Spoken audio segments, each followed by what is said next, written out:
Some days you need more persuasion.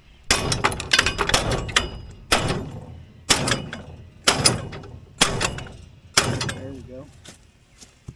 Now it's moving.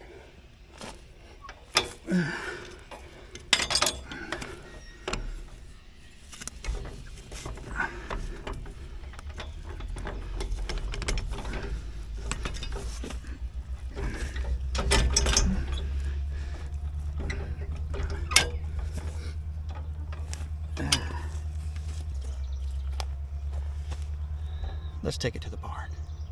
It'll be better when we get over there. I can lube it up with this. Look out.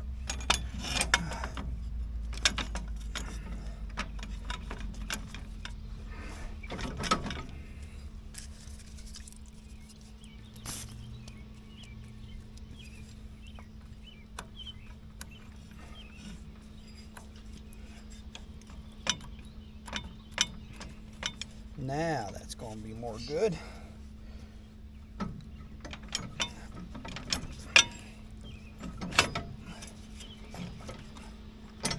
Alright, that's got it blocked. That pin goes in a groove on the PTO. It is hard to find all these grease points sometimes.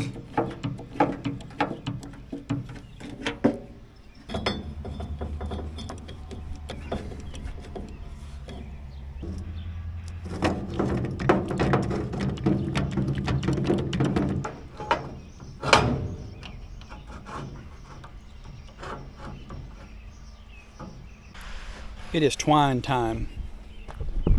This is what was left from last year. And it goes in here. One bundle there, one bundle here. You can actually run two, but I'll only do that if we ended up, having the need. It's important to buy good quality twine. I get mine from our local agri-service.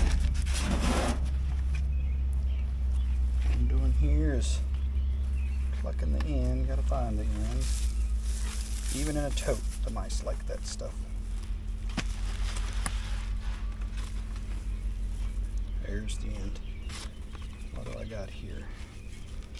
I don't want to. I'm not going to waste that, but I'm going to cut a chunk of it off where it's been gnawed on. That looks pretty good. So I can tell that these were reversed last year because that one's got more out of it because it was on this side, a little bit more out of it. Let's see if we can show y'all something here. Okay, like that. Like that. Pull that needle down. I'm going to feed that through. We're going to try to feed that through. See there how that goes through? Okay. Now, you guys are kind of covered up here. I know we're not in the most choice work spot. That should not have a knot in it, but it does. Let's take that out. That'll be a problem. Okay. Now you can see these are remnants from starting the twine last year. What you do is you tie your twine to the needle arm, and then when you cycle it the first time, it pulls it up through the knotters and gets it set so that it can start packing hay in there. Alright, I'm going to run the other one.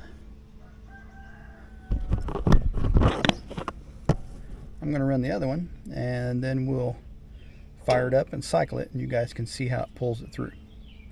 Alright, twine is in. Tension, those are cranked down. It says 3 or 4 pounds resistance. I set it by feel.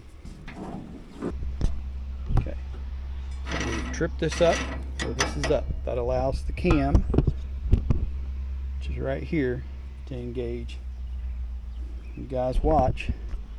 You'll see the needles come right through this opening, and they'll put twine in there. There's always some old leftover twine in there, but there's nothing you can do about that. There's one little piece in it. Eventually comes out. All right, let's fire it up and spin it.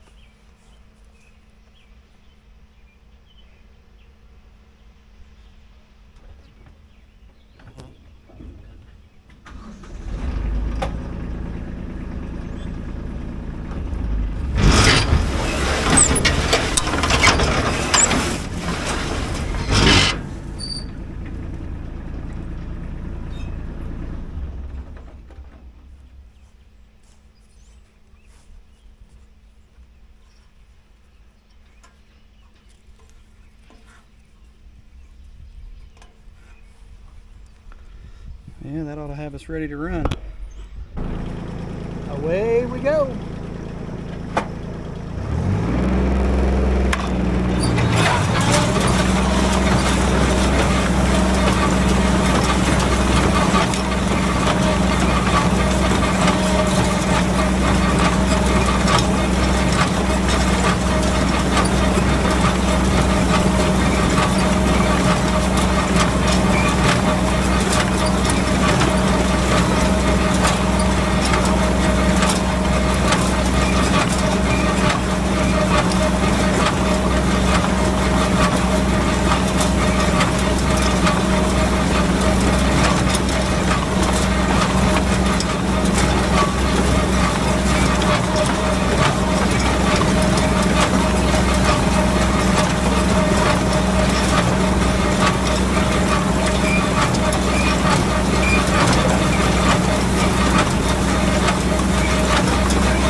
Quit it yet. It's all right. We double stringed that one. Not sure what's happening there. Sometimes it takes a few to get going. Like this first bale. This first bale is never a good bale because it's got to load the chamber, you know, and it ends up 9 feet long. It's always a mess. I'm just going to cut that string and cut this string and pick it up. And we'll cut the strings on them other ones and do the same. It smells good.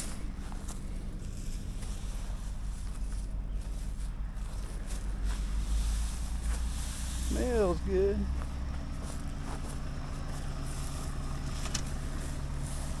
Come on out of there, hay bale.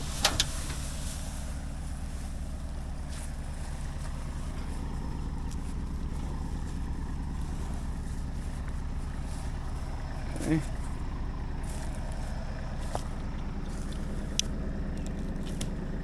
And there's a possibility we got to adjust where the twine knives are hitting. They look all right, but I did change them around.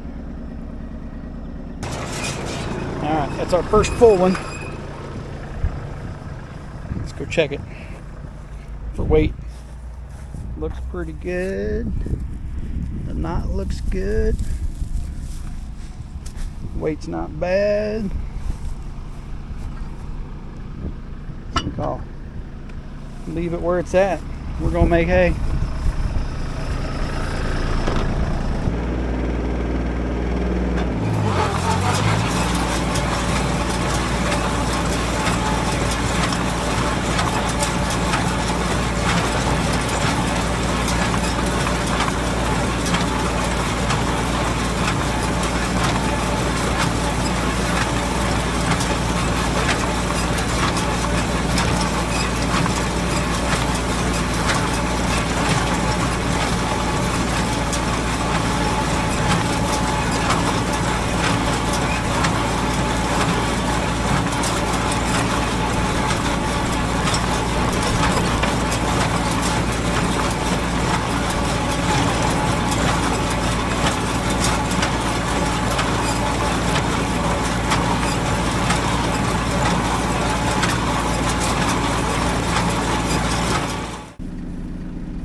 It is the morning after.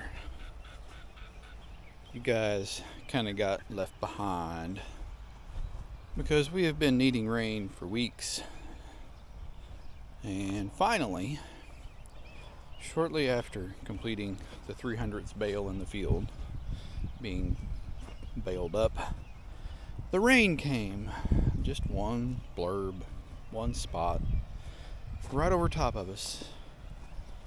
Came through for, I don't know, 10 minutes, dumped a quarter-inch of rain, and man, does that complicate stuff when you're talking hay. Now don't get me wrong, a quarter-inch of rain is a quarter-inch of rain, and we'll take what we can get. But if it was going to screw up the haymaking process, the least it could have done was been a beneficial rain. Would have been nice. So what that caused was a rush to get in what was baled, and we got it in. Some of it got damp. It didn't get soaked, but we did not stack any of that hay. The last 110 bales or so that come out of the field that got a little bit of rain on them, we just simply took and spread it out in a couple barns, single layer, gap in between, so that it would have a chance to dry, because it was just damp on the outside. If you stuck your hand in it, it was dry. But the last field, actually the last two fields, the one field I'm just going to push off on a pile and I'll burn it. It had been windrowed, and it's a small field. It wasn't going to make very much, and it's not worth what it would take to try to salvage it at this point, I don't think. The other field, big field, we raked it, spread it back out, tried to get it dried up. It did not, in my opinion, dry to the point that I felt good about baling it.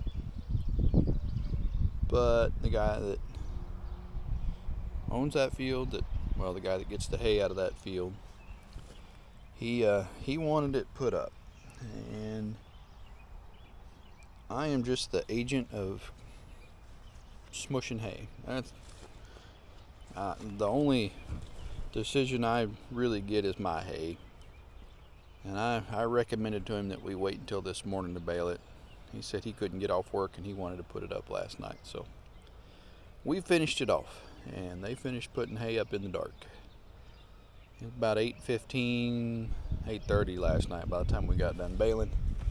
So that's kind of why you guys missed out on the end of the project there. The rain and the rush and the jockeying and all the troubles. So today's task is to clean out the baler. There's about 2 bales in there. They're going to be a bear to get out. Man, it's not really a problem. It's actually probably a good option. Oh yeah, in there good. I'm going to end up cutting the strings, I think.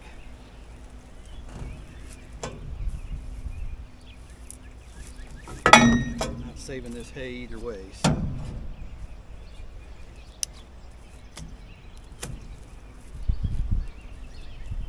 It is, like most things, astonishing the difference in the quality of twine,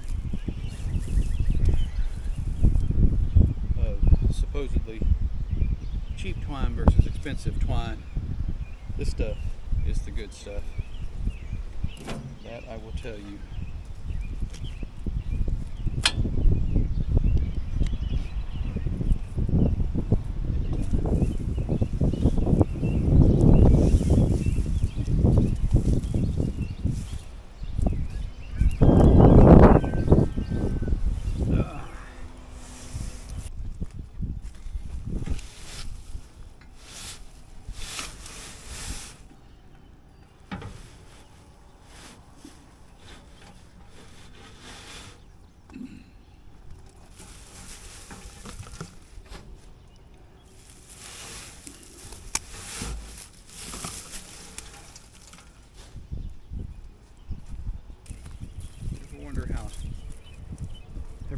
hay fields